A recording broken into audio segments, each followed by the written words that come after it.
So it sounds like you are generally in favorable of increased government accountability. I know that in the recent interview that Trump did with Elon Musk, they talked about a government accountability office.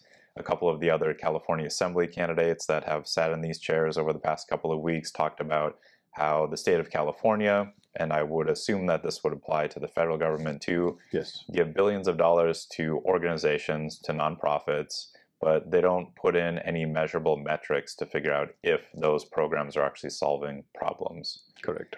And so I would assume this is where your restraining government spending comes in.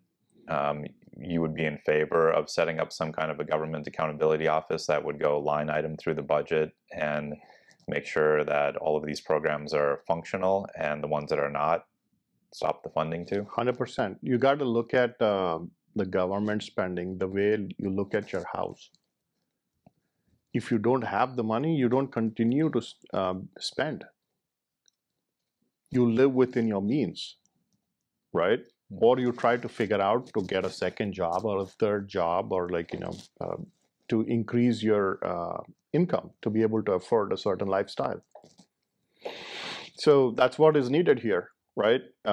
Fiscal responsibility is really needed. Spending on the right programs is needed. If we spend, example, on upskilling and cross-skilling our people, it could go a long way. There's not enough thought put into how effectively we could spend, right? Mm-hmm. Example, we outsource a lot of customer support jobs. Total outsourced jobs are over 14 million. Wow. Right? But out of that, customer support is few million, right? And what if we make sure, instead of being like a protectionist, what if we say, if you are paying a certain amount to outsource this job, can the same amount be applied to somebody trying to get a second job in a Rust Belt, where they can really use that extra 25, 35 bucks an hour to work from home to gain that? We are fighting for, let's say, a minimum wage, right? We have to up the minimum wage because we can't afford it.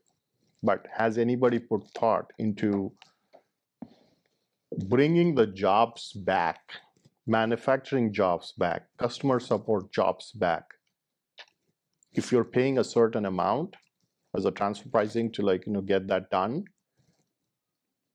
can we make sure that that particular job stays in the country and not gets outsourced? Because the economy or economics of outsourcing for certain types of functions of these jobs is not making sense.